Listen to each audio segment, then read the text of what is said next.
ഇസ്രായേലിന്റെ അഹങ്കാരത്തിന് നല്ല പണി കിട്ടാൻ പോകുന്നു. അമേരിക്കയോട് അച്ചാരം വാങ്ങി ഇറാനെ അങ്ങോട്ട് മൂക്കിൽ വലിച്ചു കയറ്റാൻ തീരുമാനിച്ച ജൂതന്മാരോട് കണക്ക് ചോദിക്കാൻ ഇക്കുറി വരുന്നത് ഇറാൻ മാത്രമല്ല, മുഴുവൻ അറബ് ലോകവുമാണ്.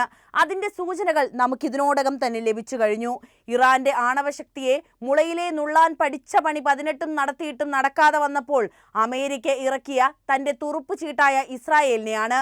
യുദ്ധം ചെയ്ത നല്ല മെയ്വഴക്കമുള്ള ഇസ്രായേൽ ഇക്കുറിയും വിജയിക്കുമെന്ന് തന്നെ പാവം അമേരിക്ക കരുതി കാണും. പക്ഷേ ഇറാന്റെ മുന്നിൽ അറബ് ലോകത്ത് അങ്ങനെ ഒരു വിജയം നേടാൻ ഇസ്രായേലിന് സാധിക്കുമോ? നമുക്ക് പരിശോധിക്കാം. ഇസ്രായേലിന്റെ അഹങ്കാരത്തിന് നല്ല പണി കൊടുക്കാൻ തന്നെയാണ് അറബ് ലോകം തീരുമാനിച്ചിട്ടുള്ളത്. ഇസ്രായേലിന്റെ ഇറാൻ ആക്രമണത്തെ അപലപിക്കുക മാത്രമല്ല, ശക്തമായ ഭാഷയിൽ പ്രതികാര നടപടി ഇറാനിൽ നിന്നും ഉണ്ടാകുമെന്ന മുന്നറിയിപ്പും ഇതിൽ ഉൾപ്പെടുന്നു. വർഷങ്ങളായി ഇറാൻ സ്വരൂപിച്ചു വെച്ച ആയുധങ്ങൾ മാത്രമല്ല, പശ്ചിമേഷ്യയിൽ ഒരു വിപ്ലവം സംഭവിക്കണമെങ്കിൽ ഇറാന് മാത്രമേ അതിന് സാധിക്കുകയുള്ളൂ എന്ന തിരിച്ചറിവ് മുസ്ലിം സമൂഹത്തിനിടയിലും ഉടലെടുത്തു കഴിഞ്ഞു.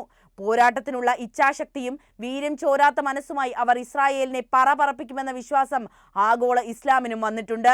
ഇത്രനാളും പശ്ചിമേഷ്യയിലെ വാർത്തകളോട് വലിയ രീതിയിൽ പ്രതികരിക്കാത്ത അറബ് ലോകവും ഇപ്പോൾ ശബ്ദിച്ചുവെങ്കിൽ അത് നല്ല സൂചനയാണ് നൽകുന്നത്.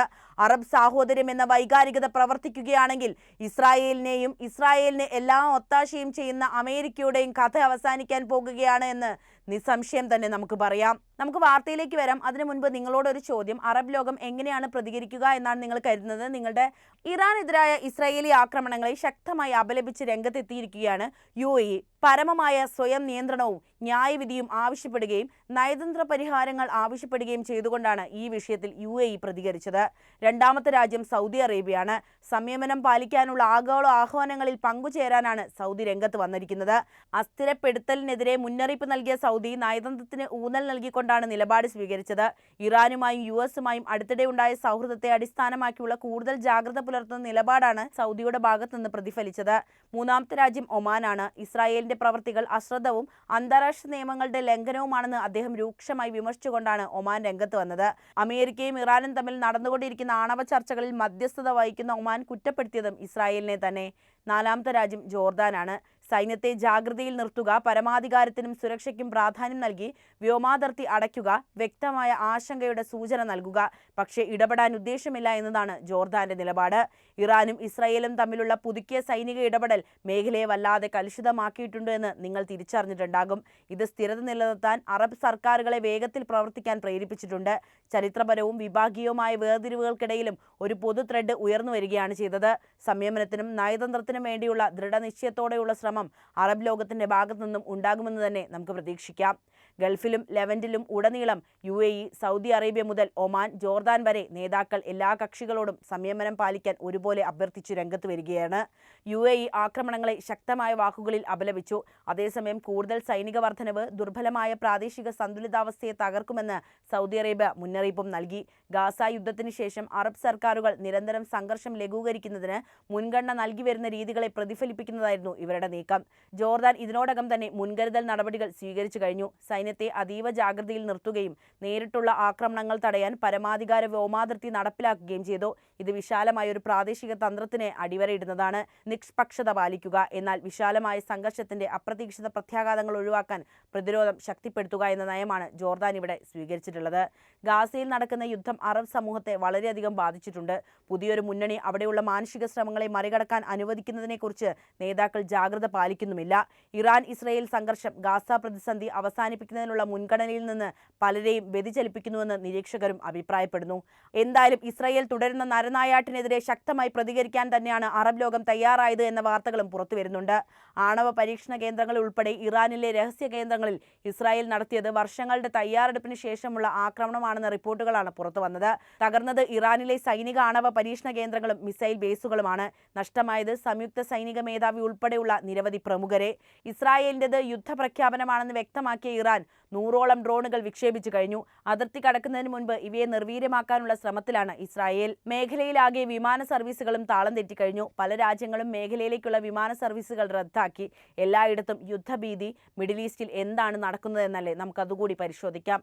ഓപ്പറേഷൻ റൈസിംഗ് ലയൺ ദീർഘകാലത്തേക്ക് നീണ്ടു നിൽക്കുന്നുവെന്ന് പ്രഖ്യാപിച്ചാണ് വെള്ളിയാഴ്ച പുലർച്ചെ ഇറാനിയൻ തലസ്ഥാനമായ തെഹ്റാനിലടക്കം ഇസ്രായേലിന്റെ കനത്ത ആക്രമണമുണ്ടായത്. പിന്നാലെയുണ്ടായ തിരിച്ചടികൾ കണക്കിലെടുത്ത് ഇസ്രായേലിൽ അടിയന്തരാവസ്ഥ അടിയന്തരാവസ്ഥയും പ്രഖ്യാപിക്കുകയാണ്. 200 ഇസ്രായേലി യുദ്ധവിമാനങ്ങളാണ് ആക്രമണത്തിൽ പങ്കെടുത്തത്. ആണവായുധം നിർമ്മിക്കുന്നതിന് തൊട്ടടുത്തെത്തിയ ഇറാനെ തടയാൻ വേറെ മാർഗമുണ്ടായിരുന്നില്ല എന്നാണ് ഓപ്പറേഷൻ റൈസിംഗ് ലയൺ എന്ന പേരിൽ നടത്തിയ ആക്രമണത്തിന് ശേഷം ഇസ്രായേൽ വിശദീകരിച്ചത്. പിന്നാലെ ഇസ്രായേൽ അതിർത്തിയിൽ ആയിരക്കണക്കിന് സൈനികരെ അധികമായി വിന്യസിച്ചു. ഇറാനിയൻ ആക്രമണം തുടരുകയാണെന്നും ഇസ്രായേൽ സൈന്യം വിശദീകരിക്കുന്നു. ആകാശത്ത് മാത്രമല്ല, കനത്ത വ്യോമാക്രമണത്തിനു പുറമെ ഇസ്രായേൽ രഹസ്യാന്വേഷണ ഏജൻസികൾ ഇറാനിൽ രഹസ്യ ഓപ്പറേഷനുകൾ നടത്തിയതായും റിപ്പോർട്ടുകൾ വന്നിട്ടുണ്ട്. ഇറാന്റെ വ്യോമ പ്രതിരോധ ദീർഘദൂര മിസൈൽ സംവിധാനങ്ങളെ നിർവീര്യമാക്കുന്ന രീതിയിലായിരുന്നു അവരുടെ ആക്രമണം. ഇറാനിലെ ആണവ കേന്ദ്രങ്ങളിലേക്കും ഇവരുടെ ആക്രമണം മുന നീണ്ടതായിട്ടാണ് റിപ്പോർട്ടുകൾ. തെഹ്റാനിലെ ആണവ സമ്പുഷ്ടീകരണ കേന്ദ്രത്തിൽ സ്ഫോടനം ഉണ്ടായിട്ടുണ്ട്. ഇറാൻ റവല്യൂഷണറി ഗാർഡ് തലവൻ ഹുസൈൻ സലാമി കൊല്ലപ്പെട്ടു.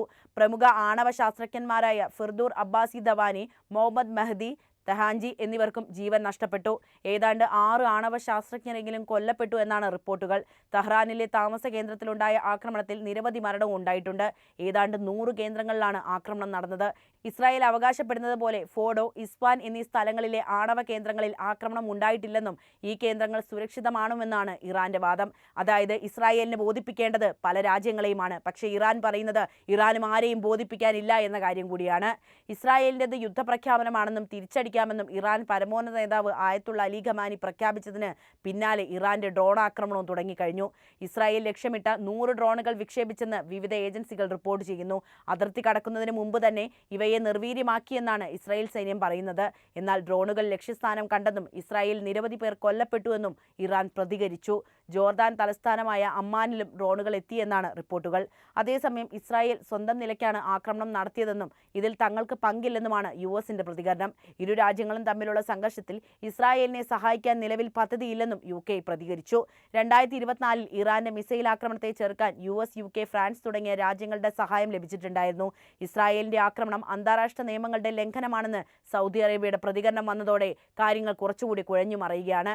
ഇറാന്റെ ശത്രുപക്ഷത്തുള്ള സൗദിയുടെ നിലപാട് എല്ലാവർക്കും ഞെട്ടലുണ്ടാക്കിയിട്ടുണ്ട്.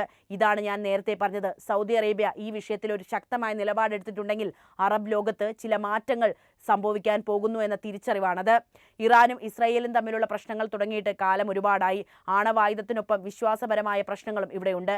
സംഘർഷം കൂടുതൽ വഷളായി തുടങ്ങിയാൽ ഇരു ചേരികളിലും അണിചേരാൻ സഖ്യരാജ്യങ്ങളും തയ്യാറായേക്കും. അത് വലിയ പ്രതിസന്ധിയിലേക്കാണ് നയിക്കുക. നിലവിലെ സംഘർഷം ദീർഘകാലത്തേക്ക് നീണ്ടുപോകുന്ന തരത്തിൽ ഒരുങ്ങിയാണ് ഇറാനും ഇസ്രായേലും രംഗത്തിറങ്ങുന്നത്.